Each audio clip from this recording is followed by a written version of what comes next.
This is Lars from Maryland. I support Leeds United. I have the softest hands in the business. Just ask Big Sam. You're listening to the DU Football Show.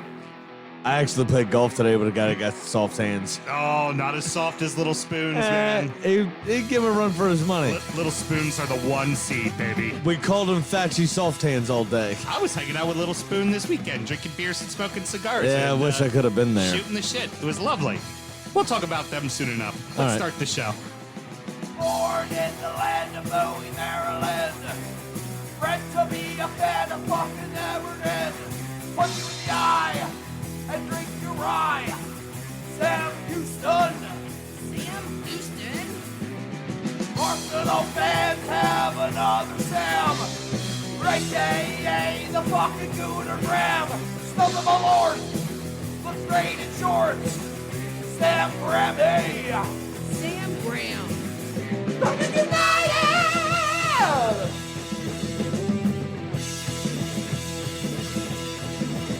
Fucking United!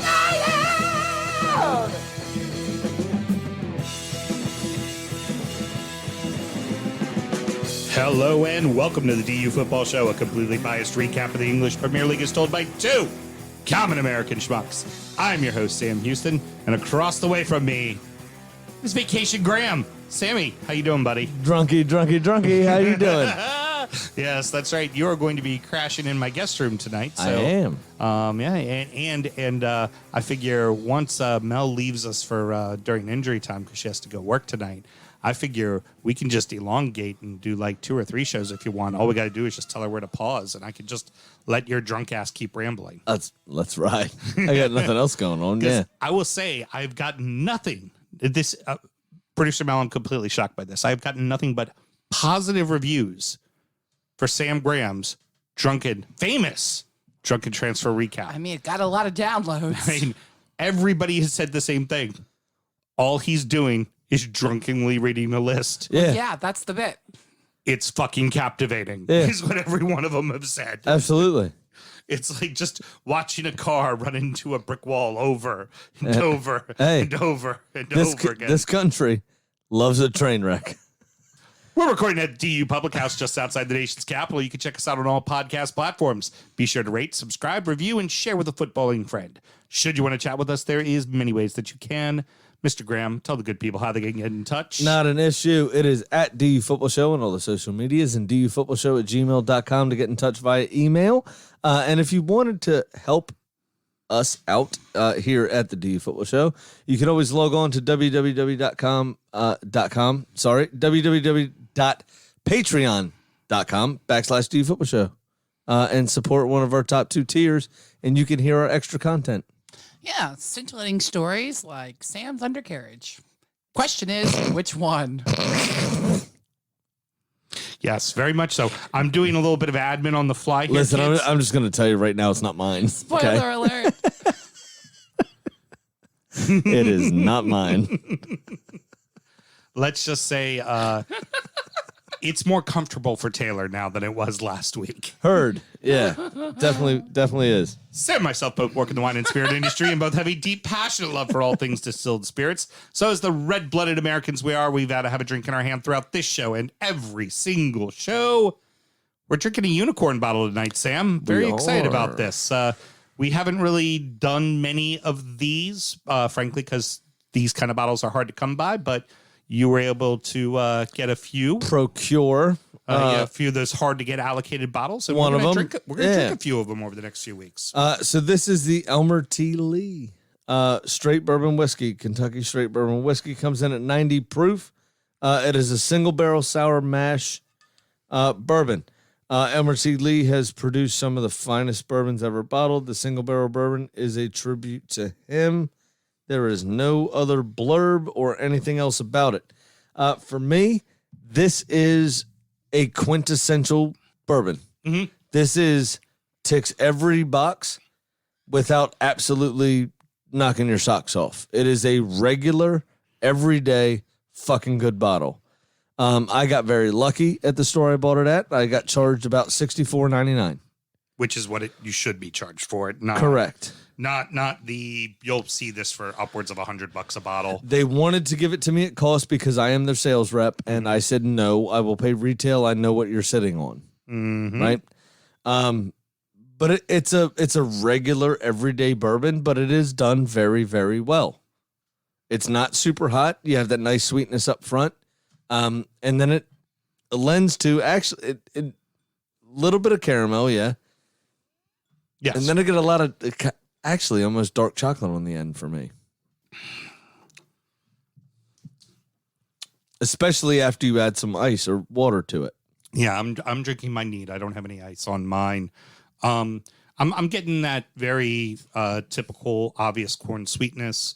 A little bit of heat on this. Drinks a little hot for 90. You would think if I was drinking this blind, I'd say I was drinking something over 100. It is fairly young. Yeah. Elmer T. Lee is still fairly young. But it is a lovely, lovely fucking bourbon. And glad we're able to get our hands on it. Glad we're able to drink it tonight. It's fantastic. Well, hey, it's normally you that does this, so I'm glad I could bring one to the table for a change. Well, thank you very much, buddy. I appreciate it. And then we're going to enjoy ourselves one glass of that. And then when we decide to drink, we're going to drink a little Ragged Branch. And we're going to drink because I'm staying over. Yeah, well, you going to drink and I'm going to kind of drink because you're a vacation, Graham, and I am got to work tomorrow, Houston. So, all right. Yeah. And I'm drinking nothing because antibiotics. And Sam, what else should we do? Oh, all right. There you go. Drink responsibly, everyone. All right, let's get into it. Unless you're vacation, Graham. Those were lovely little clinks. How about They that? were. And I got a second clink for vacation, Graham, which I like. Always Even toast to better. that. I tell you what, for the neutral, Sunday was absolutely fucking fantastic. Yeah, Sunday was a pretty good day, wasn't it? 3 great games, and if you got up early and you bounced around between the 2 9 o'clockers, you were rewarded because every single one of those matches was fantastic. So let's get right to it. Chelsea 3, Tottenham 0, Manchester United 2, West Ham 1, Brighton 2, Leicester 1 in probably the greatest screw job in the history of screw jobs. I had a Pornhub membership for a while. Yeah. Looked quite similar, didn't it? Pretty good screw jobs on there, I'll tell you that. Okay. Yeah. Mr. Barnes would tell you he got screwed really well in this one. Mr. Vestergaard would say he got screwed real well too. Anywho, Chelsea dominates, man. Just dominates. So, except for the first 10 minutes, Spurs were on it from the get-go. Oh yeah, And then but to be expected, right? I mean, it's a battle of heavyweights. weren't Yeah, at all. Everybody fell apart. yeah. Harry Kane did not record a shot on target. First time that's happened since 2015. Hugo Lloris made some saves. Looked very dodgy, in my opinion, in the second half. I mean, Spurs really would have found themselves lucky at 0-0 at halftime. But then Chelsea came on, and N'Golo Kante's introduction at halftime made a world of difference. By Thomas Tuchel's own admission, some stern words, and they fucking came out and just ran ragged over Tottenham. It was a joy to watch, to be honest with you. It felt very good to see that. The beauty is he, like, you think of it, he has a lot of kind of the same pieces. Like Jorginho and Conte are very similar in style of play, right? Yeah, but not in work ethic. Right. But you just make the change and it can completely change a match. And the way that he can just tinker, he doesn't have to tinker a lot. He's only got to tinker a little. Yeah, but you get the same passing range, the same maybe shots on target, right? But running Yeah. statistics Yeah. are miles and miles and miles apart. Conte covers so much ground. If you need a motor, you bring in Conte. Conte covers so much ground that Jorginho can't even fathom getting into. We've said it before. The reason why Pogba looks so good for France is because N'Golo Kanté is on the team. Yeah, absolutely. he makes it very easy for Pogba to just worry about looking fancy. I would worry about the 2 header goals for Spurs. because defensively they should be relatively resolute. And you had Thiago Silva and Antonio Rudiger both getting on the end of fairly easy chances, to be honest. Where was the defense? What were they doing? I think they're still trying to sort out exactly what their defense is going to be. I think that defense got left in shambles before Jose got let go. I feel like that defense had been falling apart at that point.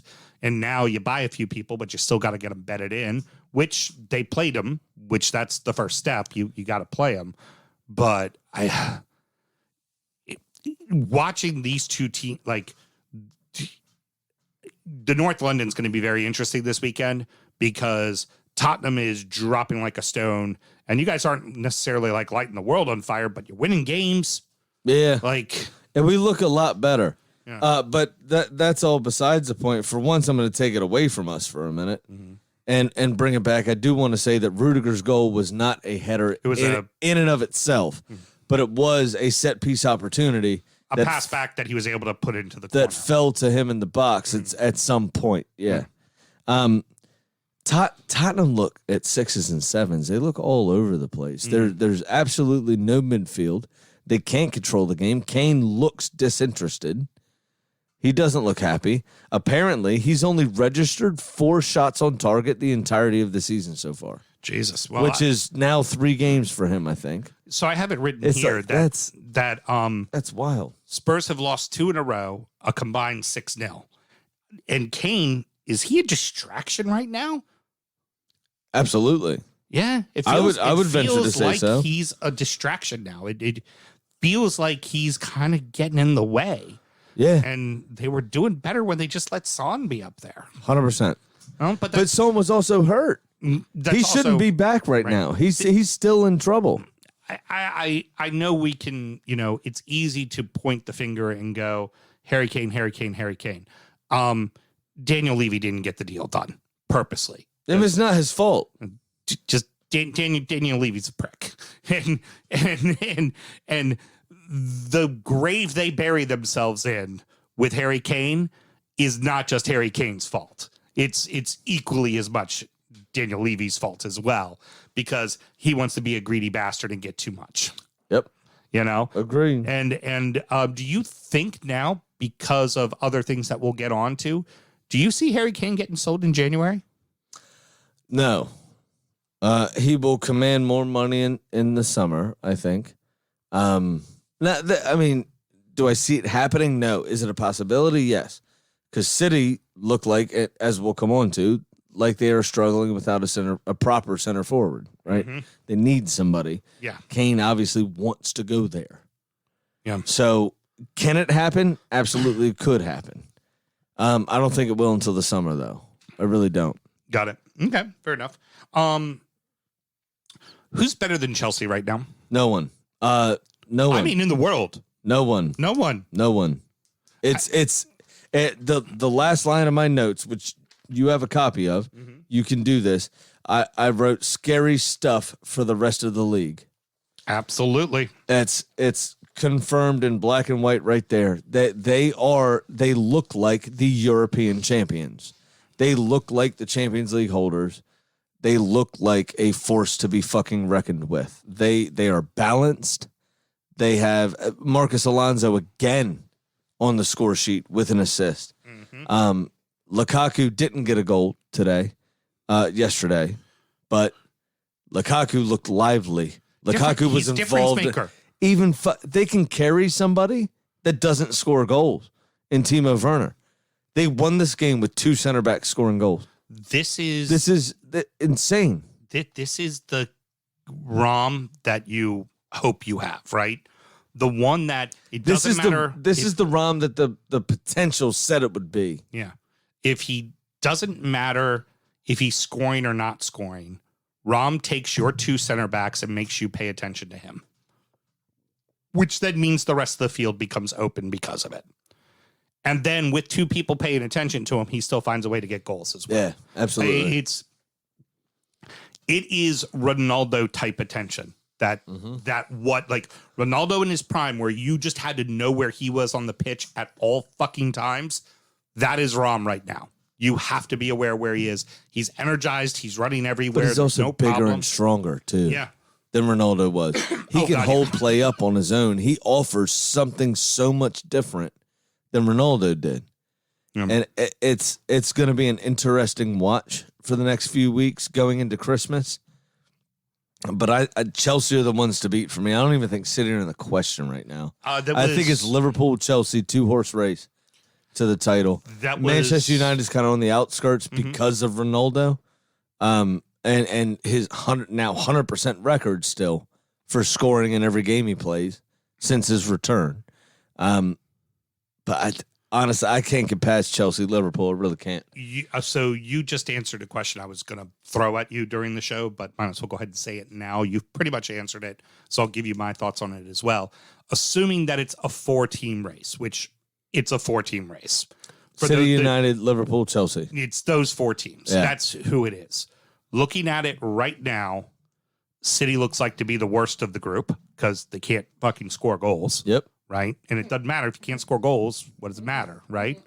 Yeah. They put 5 on us, but you're giggling. Your boy, whoever he is that you refuse to name anymore, had a great fucking game against Southampton. The problem was everybody who he made passing lanes for and passed the ball to fucked it off. Yep. So he did his job. Like he did his fucking He did do job. his job. Yeah. Like, he created chances too for his own as well. He puts the ball on Sterling's foot inside the fucking penalty spot, like a wide open. You put it away. He puts it wide. Like Grealish did his job, but I feel like City's lost without a real striker. The depth and the overall team of United just looks so good, but I think we're all kind of holding our breath, waiting for them to fuck it off, right? Yeah. And especially when you watch some of the way they've played some of these games tighter than they probably should be, where you're like, no offense, West Ham, hell of a side, and we'll move to them here in just a moment. Should have beat them a lot more than 2-1. Should have really put it on them, and they didn't. They let them stick around. They gave them every opportunity. Liverpool's consistent as hell. They're doing exactly what they're supposed to be doing. And they're spreading the goals around. But you feel like there's going to be a slip Liverpool. up. You feel like there's going to be a slip up in there somewhere. I don't. But Chelsea, you just don't feel like there's going to be a slip up. I don't think there's going to be a slip up for either of them. I think it's come down to the end of May between the two of those clubs. I honestly do. Tend to agree with you. I think of the 4, those 2 clearly right now are head and shoulders better than the rest. But yeah, it's those 4 teams. It's already predetermined. On my predictions, we told you all, cards on the table. We both said that we weren't going to do our predictions till the transfer window shut. Mm-hmm. And as soon as Chelsea hit Lukaku, they were number 1 for me, hands down. Which is a painful thing to do. What I wrote as well. Yep. It's what I wrote as well. I was like, yep, this team's going to win it. Yep. Now, moving on to Manchester United and West Ham. Big surprise. Come on in. You have whatever you want, mate. Yeah. Welcome. Yeah, For hey, everybody. fuck's sake. Quick little surprise here, everybody. Our boy, our degenerate gambling friend Pat was on the road and decided to pop into studio to do his you use your prediction today. keys, okay? That's a bit much. So, Pat, go ahead and grab a seat for now, and we're still on the opening segment of the show, so we'll get to it. Yeah, please. Go right ahead. Drink away, brother. Now I got to perform now. Yeah. Now we have an audience. Oh, you'll be fine. Don't worry about it, stud. You're right. He's a cunt. So West Ham United. No Antonio. No problem, man. Well, it was a problem. Obviously, they lost 2-1. But they, in general, as a team, played well. It was a very entertaining game. It was back and forth the entire time. I don't like the hands up in kind of apology for the goal from Lingard. Yeah.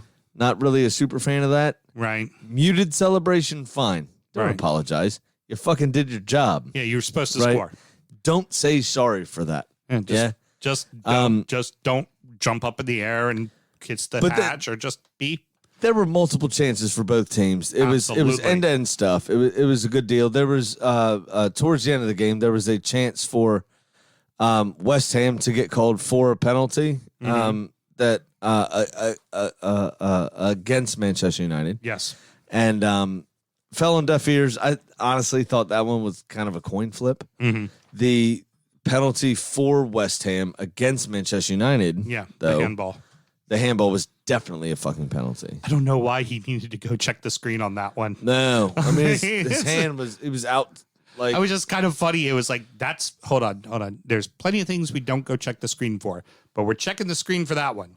You mean to tell me the VAR official back at, what is it, Stockley Bridge couldn't gone, mate, his arm was completely fucking out. It's Yeah, not definitely even a fucking close. handball. Like, hey, you don't have to, don't look. It was a fucking handball. I mean, honestly, on our closed group, which everyone is super encouraged to join, the Drunken United FC on Facebook. In the closed group, we have a fair few Manchester United supporters, which I understand is intimidating. They're a calm, rational bunch. They are. Yeah, I had to remind them to not be too fucking daft because that was absolutely a fucking penalty. Oh God, yeah. And the one that they were claiming for 30 seconds earlier was questionable. They're Man United. They think they should always have the call go their way. Exactly. Now, what I really want to talk about this game, Ben Rama obviously had his deflected strike. Ronaldo equalized with a tap in. Ronaldo, Oh, that's- Ronaldo, 3 of the easiest goals ever humanly made.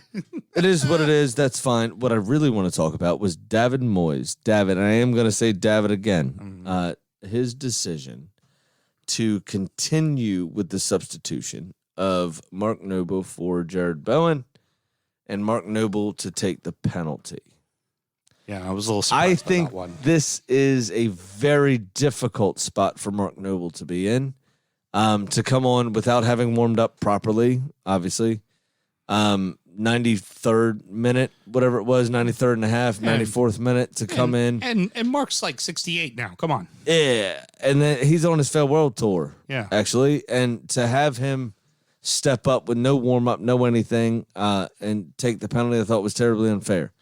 I've seen Declan Rice take a few. I was surprised he didn't go to Declan Rice. You have to do what you have to do in a situation, right? You cost your team a point here, Yeah. David, in my opinion. I think that substitution shouldn't have been made. It either should have been Jared Bowen or someone on the field that is willing to take penalties like Declan Rice. Right.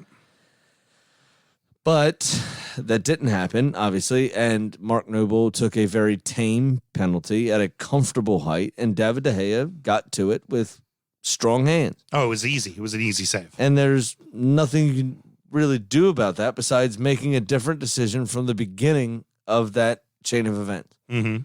So I thought David Moyes did his team, did himself, and did the fans a massive disservice with that decision. That being said, he's been great in most instances. I'm not saying that. I'm talking about But this moment. This one, you missed an opportunity. I thought he fucked up here. Yeah, definitely missed an opportunity here. Like I said earlier, he just felt like if United's going to be taken seriously, this is a game you win 3 or 4-1 going away. You win it convincingly. You don't sneak by because your keeper makes a penalty save to stop the draw. And I think that's ultimately the big problem currently for Man United is there may be all the talent in the world. I don't know if there's necessarily the chess master to actually play the pieces in the right positions at the right times. Yeah. He knows how to hug them, knows how to tell them what a great club Manchester United is. But Ole, I don't think ultimately knows how to make them win. Is probably the problem. Well, that's part of Ronaldo being there, isn't it? Yeah. What decisions is now Ole making? Precisely, which isn't necessarily a good thing. Your manager needs to be able to control his team. We just watched a particular Spanish club from the Catalonia region go $1.6 million in debt, pounds, euros, whatever it is, in debt because they listened to the player and not what the fuck they had to do. Yep.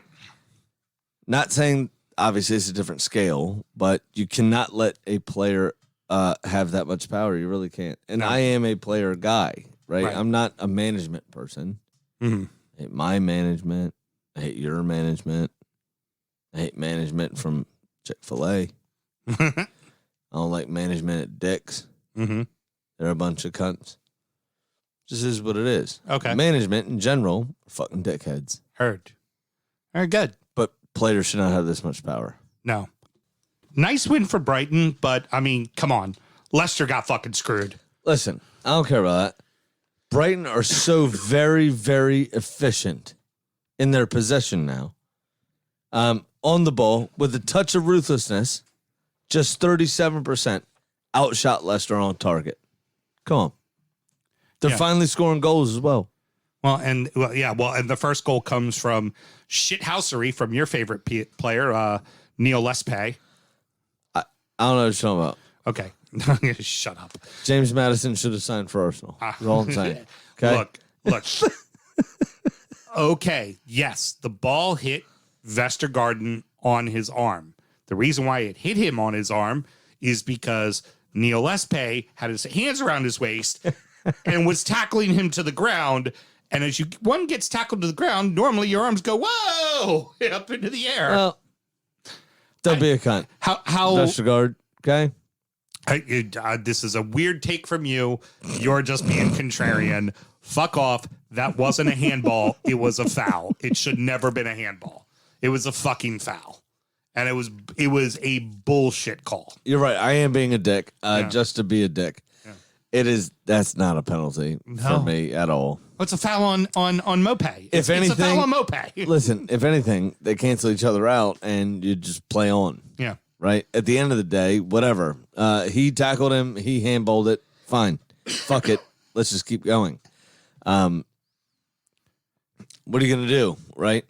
This is the age of VAR. This is the age of 3 different referees actually refereeing, which is a shame because they should go, right? We've talked about this how many times now? The VAR should say, boss, look at this. But they don't have that mentality. They go, I think you got it wrong. Yeah. That's the mentality. And then the referee goes, I didn't get it wrong. Or, okay, maybe I did. Right? This is boss. You should take a look at it. That's how it should be structured. And it's not. Right. And unless the on-field referee, who is supposed to have absolute authority, goes to take a look at it, I still feel this is all invalid in general. Yeah. You know what I mean? I still feel like it's fucked up.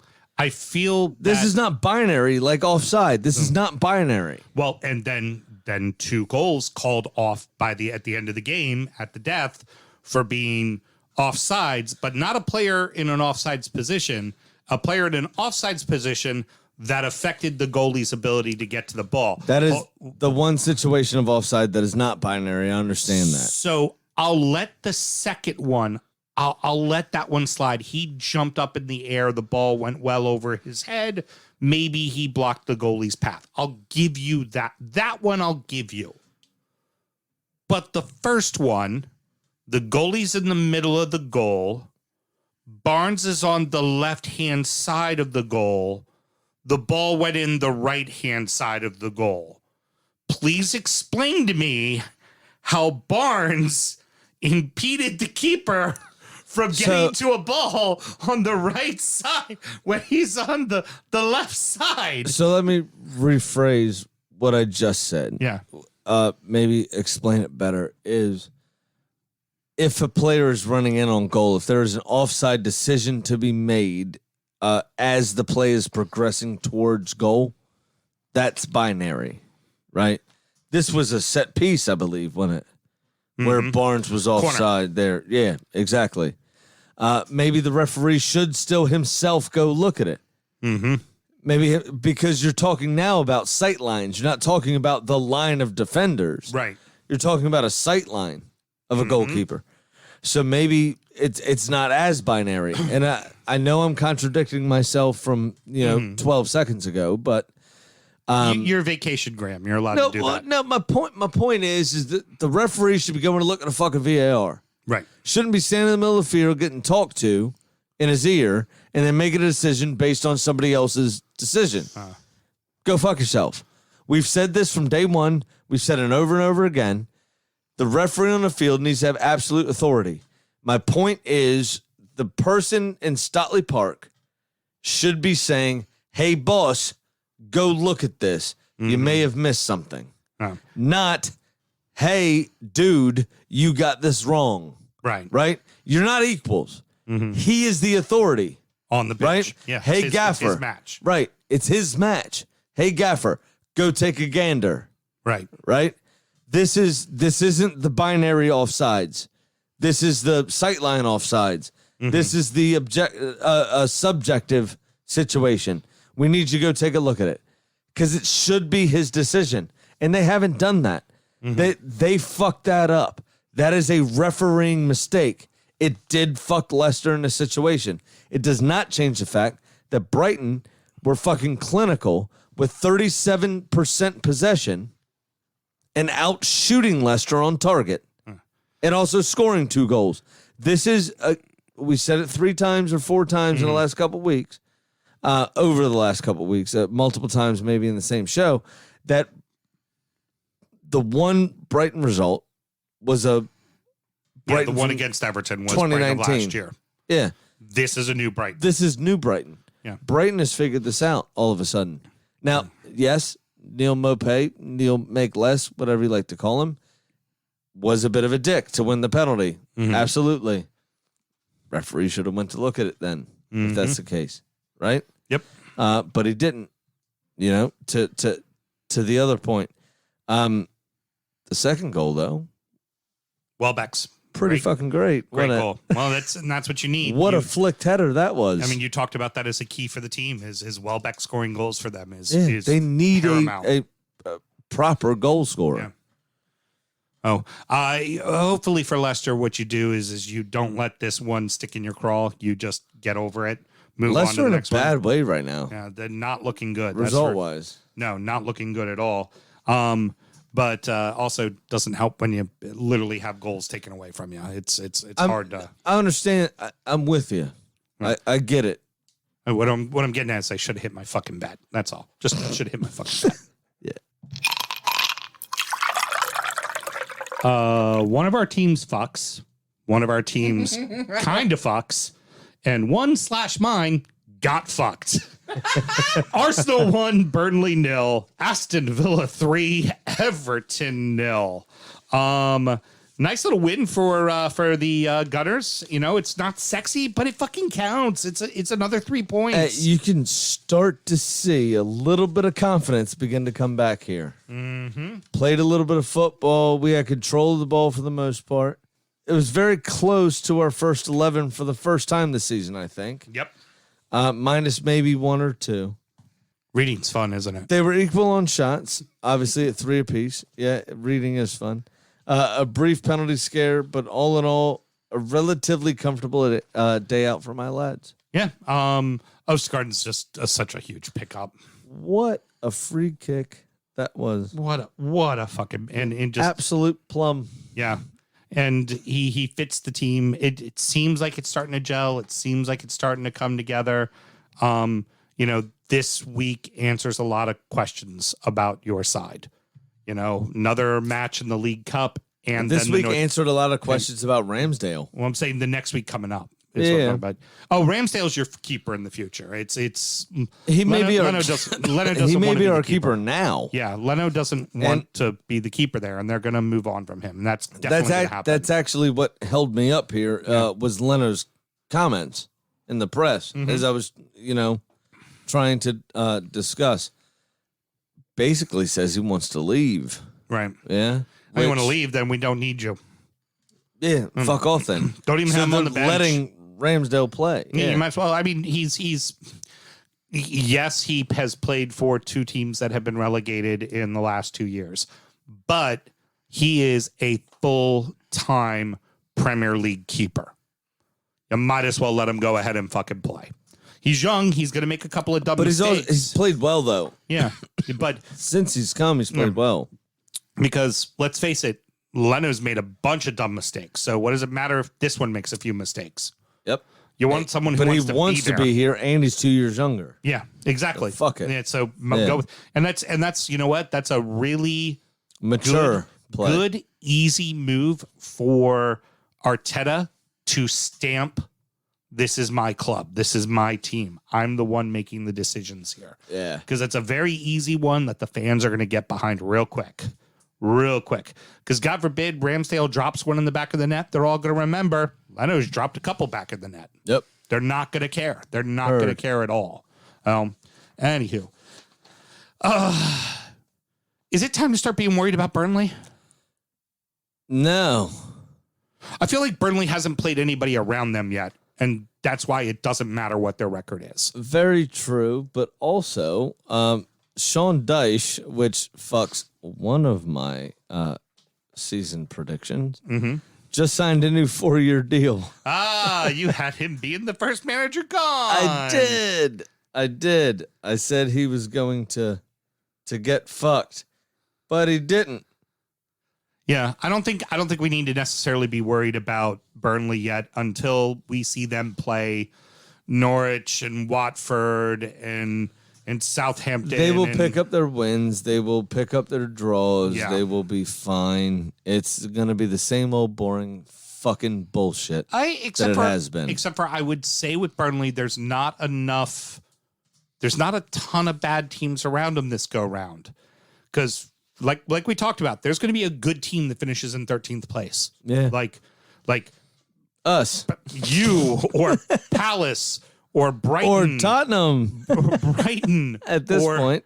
or Brentford. These are all decent teams that are gonna there's really only 4 or 5 bad ones. And guess who's one of them bad ones? Burnley. So if Burnley doesn't, it's gonna be very important when they start playing the people around them.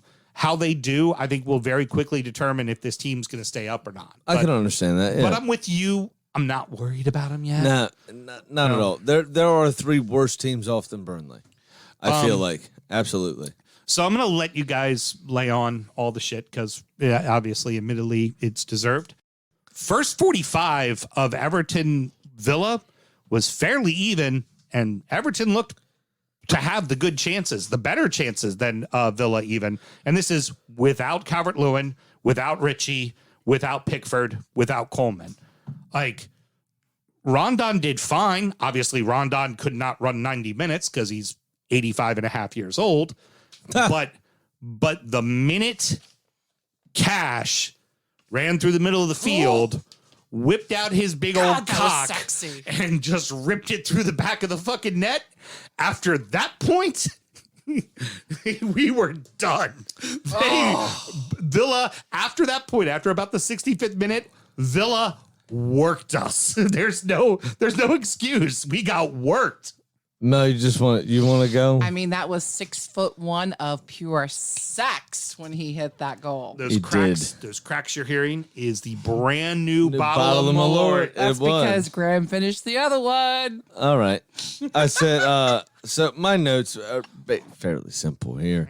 Do you know what sucks? Is I didn't get a chance to watch the game live. I know. I heard you were delivering a wedding. I had a wedding set up, and so I knew it was bad for Everton when I didn't get any text messages from Sam whatsoever. Hey, Sam, you know what sucks? I got to watch the game live. Everton were in relative control early on, Really worked. but a real opportunity failed to materialize. Excuse me. Everything was half a yard off one way or the other, either behind somebody or in front of somebody or whatever it was. Villa started to grow into the game toward the middle to the end of the first half. The game at that point really lacked a sense of urgency for me. And that continued for Everton into the second half. Matty Cash scoring the opener with a stunner. Shouldn't have been allowed to do, really. No, he shouldn't have gotten that easy of a run. 4 people, at least he Ran walked right by. through the middle. Luca Digne heading into his own net. It's the magic of the headband. pretty embarrassing own goal. Not a good day for Luca Digne, because guess who he was supposed to be covering on that first goal?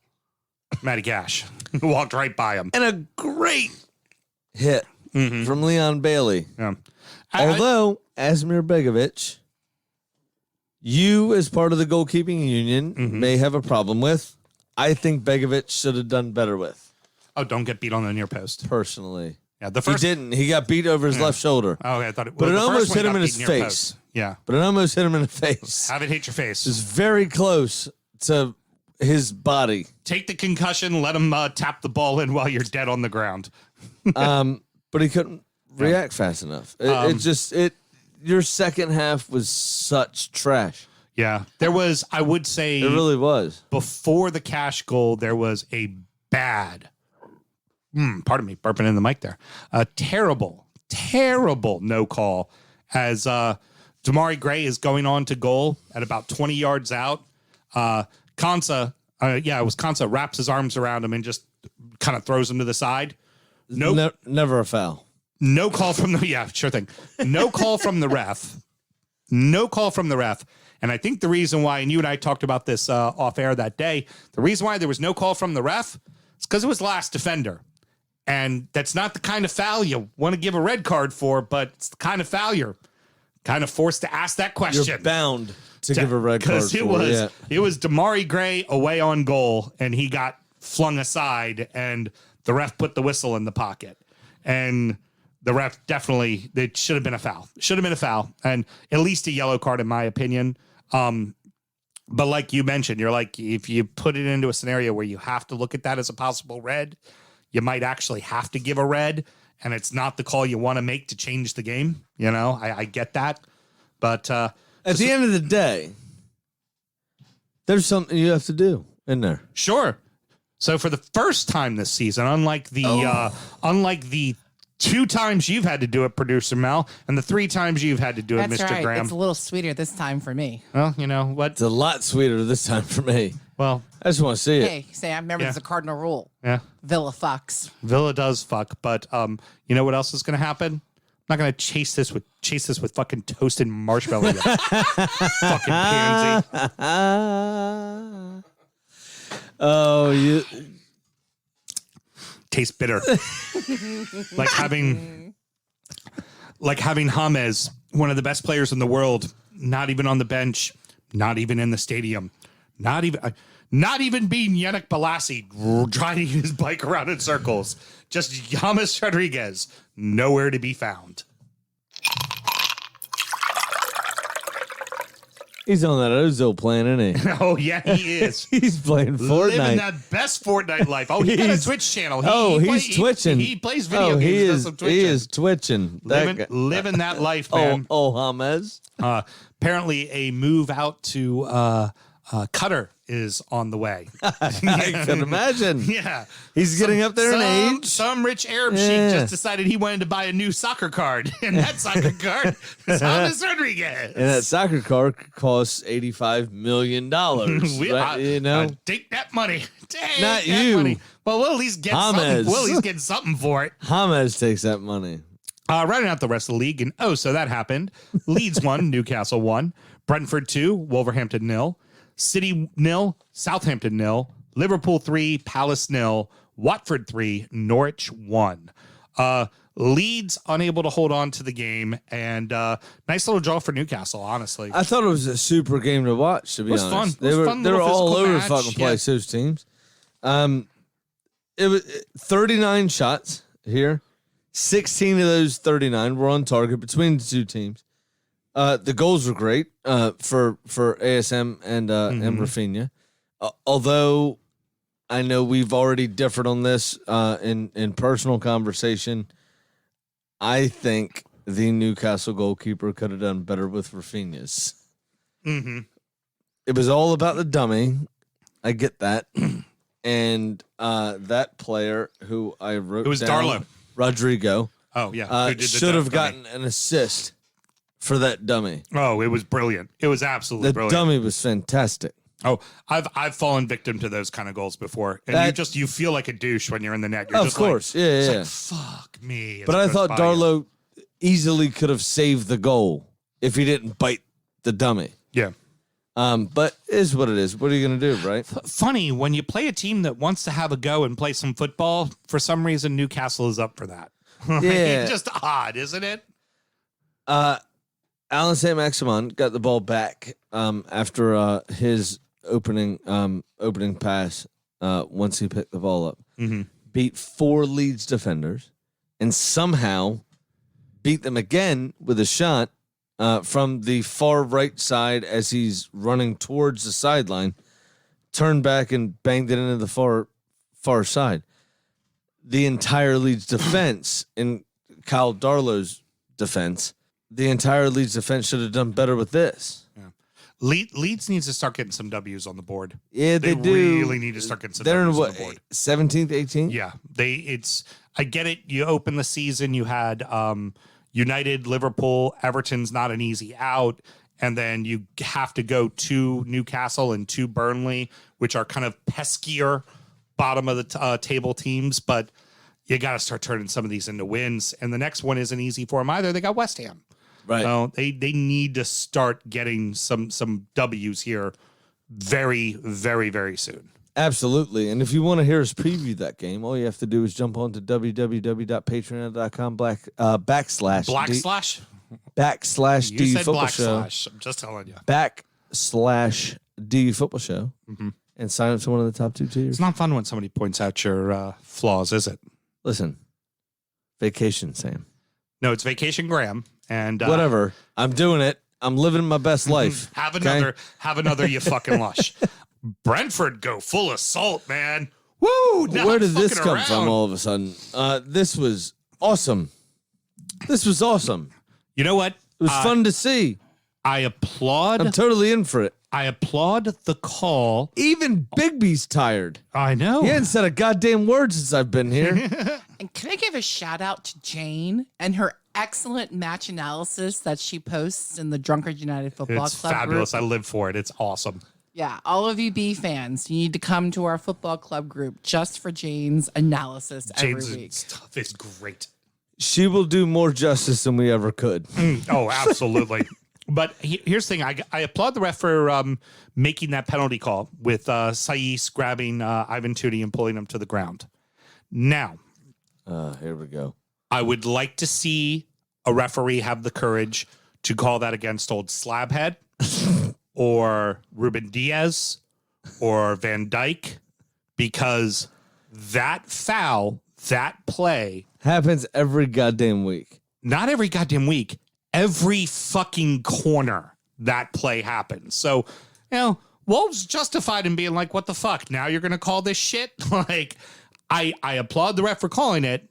How about we call it a little bit more consistently? Because you'll stop seeing that bullshit happen if you call it a little more consistently. Yeah, but honestly, I mean, Wolves dominated possession throughout the entire game.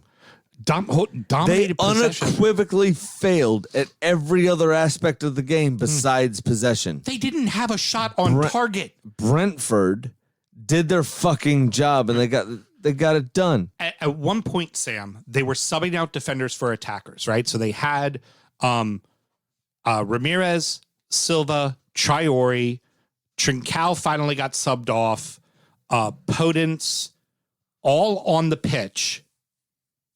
They had 0 shots on target. Like, that is... I know. Oh, you have to, you have nobody else to look at but yourselves, Wolves, for losing this match. The one thing I did want to mention, though, was Ivan Toney. I won't need that beer, Sam. It's okay. We'll be all right. Yeah, you did. There you go. Yeah, pull a mouth. Drink it out. Drink the drops out of the cup. Good job. What's going on in your world right now? We'll get we'll get to that soon enough. I live for Ivan Toney taking penalties. Taking penalties. That is brilliant. It's the shit, man. A little one step. It's one step like a hockey He's got stick. his shorts rolled up, and he just and he launches it into the back of the net. I'm in for that. It's the exact opposite of Paul Pogba's pants off dance off party. It is the greatest thing ever. I fucking live for watching that man take a penalty. You know what? I'm glad you brought that up. Mm-hmm. Brentford, despite going a man down in this game, we forget they got a red card here. Yeah, because they were double yellows and because also, they were so comfortable in their finish. We do have to say I criticized them a few weeks ago being naive.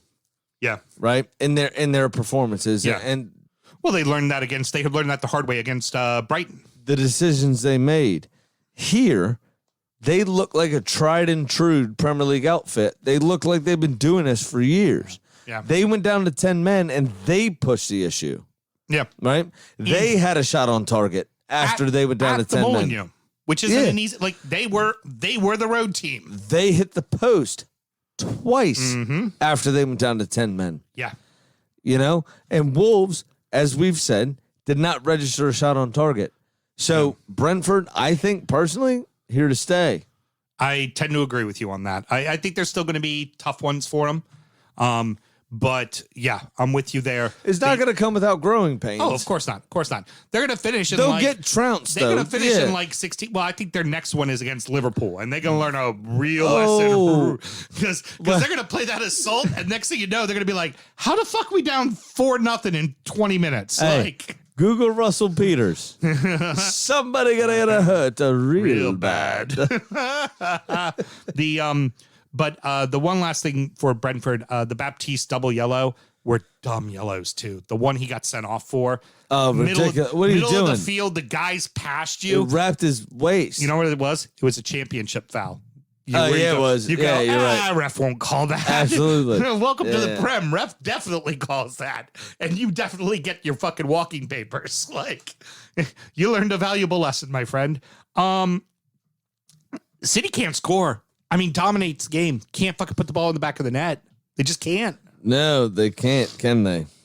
Which is awesome to see. I'm super happy about that. And it wasn't like they weren't doing the job and getting the ball to the people who need to score goals. They just weren't putting it in the net. Well, but they also defensively, they allowed Southampton chances. Yep. At the early stages of the game. Which gave Southampton confidence. Now, they then did grow into the game. And those couple of spells, though, actually helped Southampton achieve more shots on target because they soaked the pressure and played on the counterattack. And you got a couple of guys who they can make a run on the counterattack. Che Adams could go get one on his own. I think it was a Che Adams got one on his own against City before. I think it was a credible point by Southampton. I really did. Here's something worth mentioning. We kind of shit on Southampton so far this season. After that bad loss to Everton, 4 straight draws. You're not winning, but you know what you're not doing? Losing. You're not fucking losing. That's that's fair. You're not fucking losing. That's fair. And against the champions is a big deal here. Yeah. Especially after people can't let go, us included. Yeah. To be fair, hold my hands up. The 9-0s over the last 2 seasons. You just drew the champions at their place. Well, let's face it. They open the season. They get an early goal on a fuck up by Michael Keane, and then proceed to be worked by Everton. Now, let me tell you something. I think that goal by Stuart Armstrong. What's his name? Not Stuart. The other one. I think it's the Adam. new one. I think it's Adam Armstrong. Yeah. That goal failed to deceive. Yeah. For, it set expectations too high. They did the Danny Ings after that, and then all he's done so far since then is hit the post twice. Yeah. Right? So I think you're going to come into a situation here where Southampton themselves think they are better than they are, right? They're going to get some notable results, as is this, right? 0-0 against City at City. Fine. But they're going to also try to play against somebody that's better than them and get fucked again. Yeah, very true. 4, 5, 6-0. Let's move on to the last two because we still got a little bit more show. We got to get our prediction time in here since we have our live studio guest. And He's trolling Facebook. well, and it's also dark. I do need to put my. I'm on Papa John's ordering a pizza. There we go. I thought he was on Pornhub. That's where I thought the peas were going. And it's dark. We need to put the chickens to bed. So Vacation Graham, lock it in. Let's do this. Palace actually played fantastic and had plenty of opportunities. Yeah. Until Liverpool scored and then the game was over. Absolutely. Then it was done and dusted. They did, again, the old naive performance, right? Yeah. They were holding their own for a while, and Liverpool played very well. Palace stood strong. It was all good to go. And then Crystal Palace just kind of fell within themselves. They kept retreating, if you will. Yeah. Kept giving Liverpool more space. And Liverpool exploited that space. Yeah. Oh, absolutely. As they tend to do. Yeah. Yeah, it's Liverpool's cruising. There's no reason other than to say you had an opportunity to get Chelsea in your building at 10 men. You should have found a way to win that game. But other than that, there's zero. Yeah, but it took about 44 minutes to fucking finally find the net. I mean, Palace were on their D. Oh, Vieira's got to be very happy with his team. Vieira has to be insanely happy with his team. They're playing great ball. They're doing exactly what he wants them to do. They're playing great. And for Liverpool, train keeps fucking rolling, man. Yeah. This is exactly what you want. Professional wins and nobody minds you any business, and you just go ahead and go right up there and sit at the top of the table and battle for first place. Absolutely. With zero distractions. Let United in City be the shit show. You don't need to be paid attention to. Nothing to see here, you looky lose. Let me get on about my day. 100%. You know? Finally, the last game, I actually sat down and clocked all my time with this one, was Watford and Norwich. Want to give it to you very simply, Sam. Emile Sarr is a very, very special player and was the reason why Watford won. Norwich doesn't have an Emile Sarr on their team. That is pretty much the long and short of it. Mr. Sarr was lucky to find himself in the position he found himself for those 2 goals. Mm-hmm. He still had to put those 2 goals away. I'm not diminishing his accomplishment, but I thought the 2 teams were much more even than the scoreline suggested. Yeah, they're both evenly bad. Yeah. Is really, I mean, Watford. Norwich, though, are very, very bad because this was obviously a very early 6-pointer. Yeah, they need to figure out. And they fell short again. They need to figure out a way to have Cantwell and Gibson in the midfield at the same time. They had Cantwell come in as a sub. Can't, because in Cantwell and No, he came in as a sub. in Crystal Palace. No, that's Cantwell is a member of Norwich. You're talking about Gilmore's the Chelsea player, and then the Palace player is why am I forgetting his name? But it's not Gilmore. We were talking about fucking Chelsea needing to write the check last week. I thought Mel was going to say something. She didn't say a word. No. She started pushing buttons. Anywho, they need to figure out a way to get Cantwell and Gilmore on the same page, or else they're not going to have any chance. They've got a decent enough defense back there that can help them. It's Gallagher, by the way, Conor Gallagher. Conor Gallagher. God damn it. But that's on Palace. You're right. But he's a Chelsea player. They need to figure out a way to get Cantwell and Gilmore on the same page. And here's the thing for Watford. Watford will win some games because people don't pay attention to Emile Sarr. If you pay attention to Emile Sarr and shut him down, they aren't going to win games. Yeah, it's just that simple. Yeah, just that simple. And I'm already feel comfortable enough in saying this, Sam, about that game. We just watched 19th place beat 20th place. Yep, agreed. Sure money. Take one for me because I won one this week. Holy shit, you did. Come on. How about that? I just want to rectify something real fast. I was up $36, not $56. Okay. Last week. So that now makes me, though, up $584 this total overall after my 3-way away day threesome parlay. You keep doing those 3 and 4 game parlays and see how they work out for you. I will. Trust me. Don't worry about that. So, fun fact. Not only is Pat calling in, Pat's fucking here. If we haven't told you yet, I'll do it. He lost this week on both of his bets. So Hey, one of them drawed though. You know what I mean? wasn't a win, mate. No, I'm just saying. That was I was like, oh, draw. That's close. That was close. Let her at least play the fucking sounder. And now, it's time for our degenerate gambling friend Pat's Pick of the Week. And you all call me a fucking tyrant for a reason. I just want to get closer to the mic, is all it was. All right, Pat, get up ready to put the mic. Hello. Oh, coming in hot. Hot take, Pat. Scintillating conversation. And I was looking for his bet there. 50% of this room is drunk. 50% of this room is sober. Yeah, I know. I've been drinking 25% since of this 11 room o'clock has to get the this fuck morning onto playing another golf, job. so- And then also, this guy hopes to be drunk soon. Needs to hurry up and catch up, apparently. You'll be there, don't worry. It's very good. What do you... Scintillating. Holy We shit, played your are you waiting goddamn... on me Yeah, we talking? played your goddamn music, Ikan. I can't hear the music, man. I have no... Hold on. Do it again, Mel. Thank you. God, please keep this in. Oh my God, this sounds Keep so it much in. better. I can hear my own voice. All right. And now, Thank you. it's time for our degenerate gambling friend Pat's Pick of the Week. All right, my pick of the week is obviously Tottenham playing Arsenal. So Tottenham's getting plus 215. Plus 215. Mm-hmm.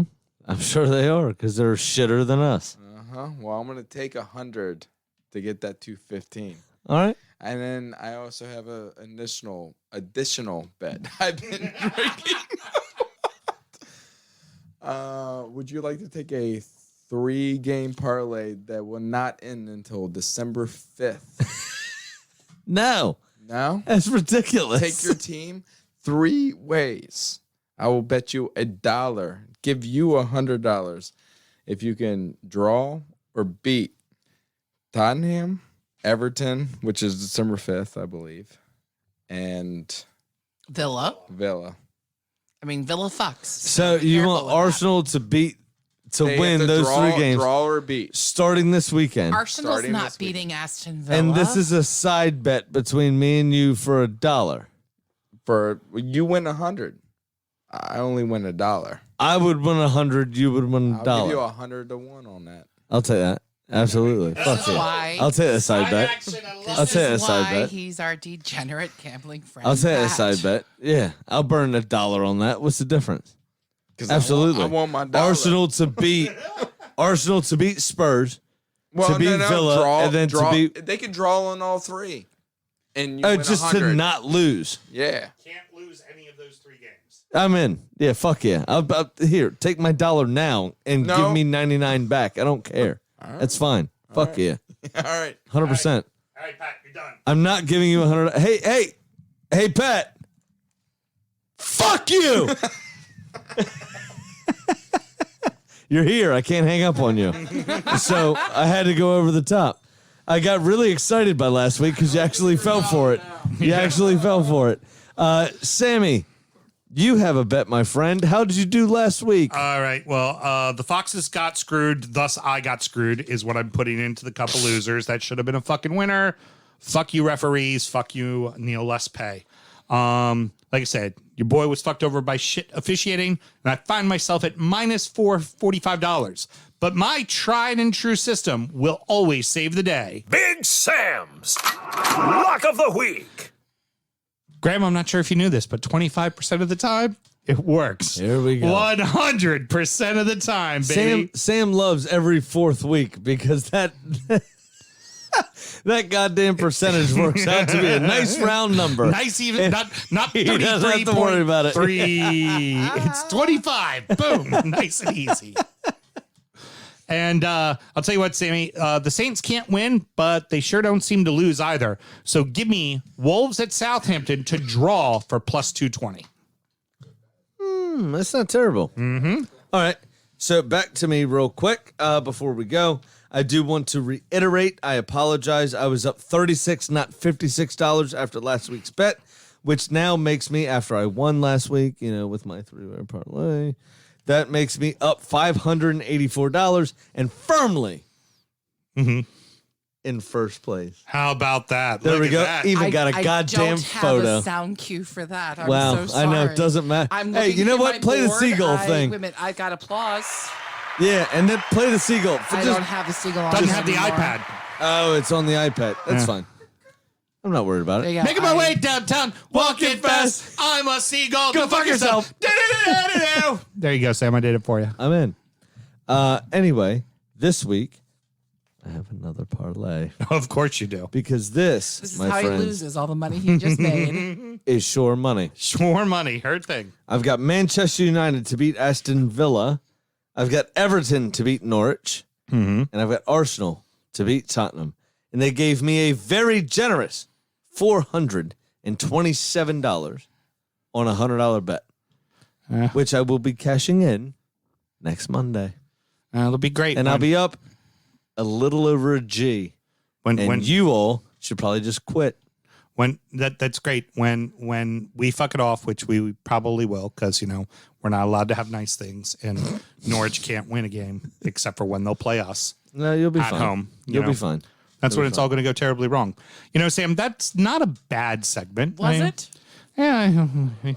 Hey, Pat was a little confused on the fact that if a mic's in your face, maybe you should talk Into the mic. Well, and the fact that I was mouthing the sound cue that he couldn't hear. Like, okay, here's the cue being played, Pat. And no, that didn't translate. Check out our producer with a humble brag there about herself. Hey, Well, you know what? She did do well. You know what, though? You know what she could to do be really honest, well? For the fair of us. She could do it really well by hitting a mute button. You really been hit the mute button right No, before because Just you to have, read the because you have a goddamn segment. bit.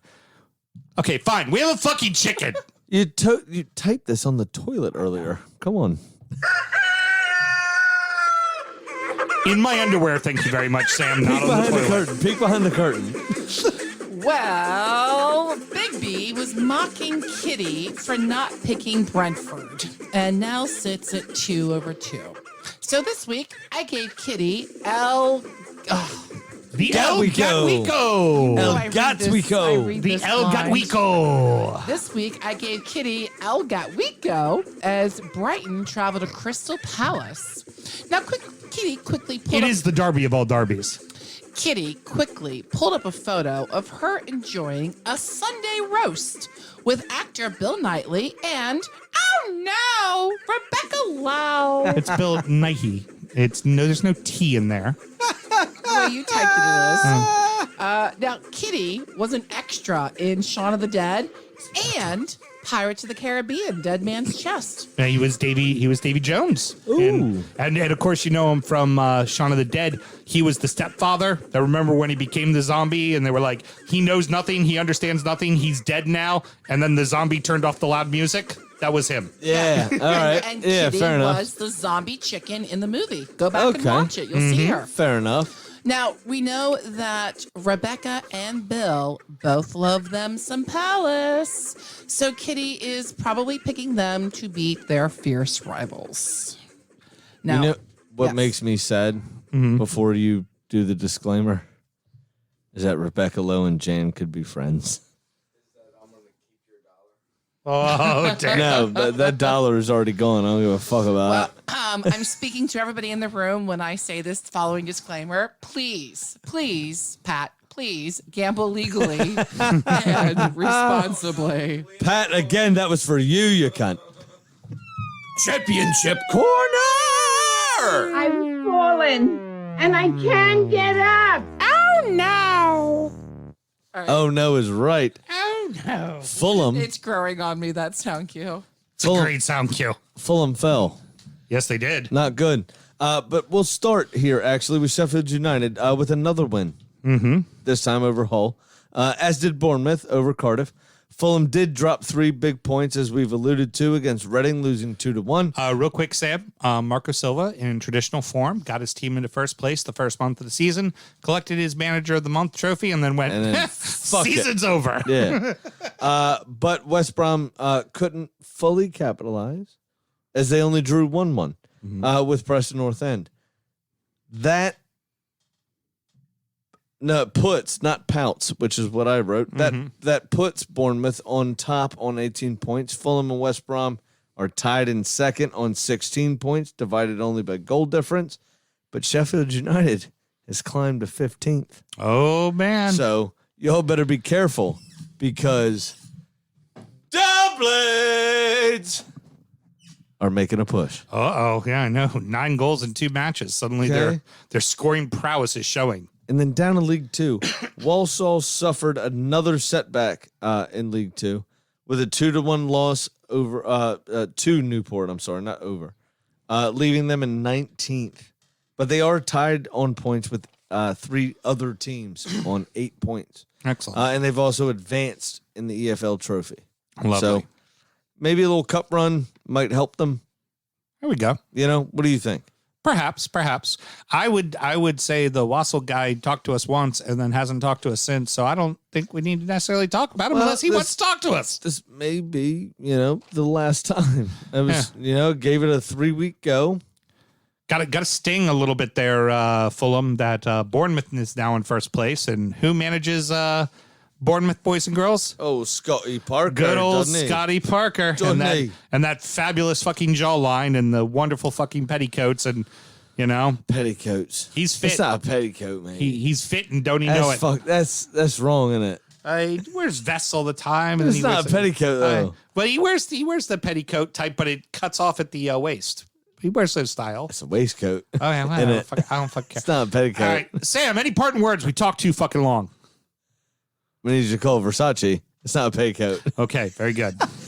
Just love your kids. If you want to hear the rest of that rant, just www.patreon.com/DU Football Show and sign up to the top 2 tiers. Listen to sound check from this week in particular, and just love your fucking kids, man. That's it. Sad part just is love your kids. Is he knows the next thing I'm going to do is pitch it over to him. So no, I don't. But next up is injury time, where we're going to talk about the beers we're drinking, and we're also going to preview the weekend's action. The beauty of that is it's going to be minus producer Mel, so it's going to go way off the fucking rails. What? And what? Hold on. How do they? That's not a selling point. How do they do? How do they do that? Do you have some sort of sound? Ooh. No, they apparently love uncoherent Graham babbling. It's very entertaining to them, and he's well on his way to doing that. The best part. It's trending on DU Twitter. The best part is I have to hit the buttons. Can you guys get a TV set up in here so I can watch Monday Night Football and gamble, and then we can be a part of this? Your wife texts me. No, we can't. And of course, everybody be sure to check out the DU Drip Shack for all of your DU apparel needs. Until next week, everybody. A guten Nacht. Born in the land of Bowie, Maryland. Bred to be a fan of fucking Everton. Punch you in the eye and drink your rye. Sam Houston. Arsenal fans have another Sam. AKA the fucking Gooner Graham. Snub of my lord. Look straight in shorts. Sam Graham, hey. Sam Graham. Brooklyn United!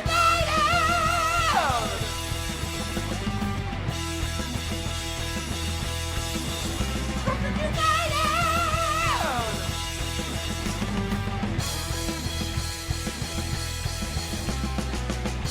Hit the fucking mute button!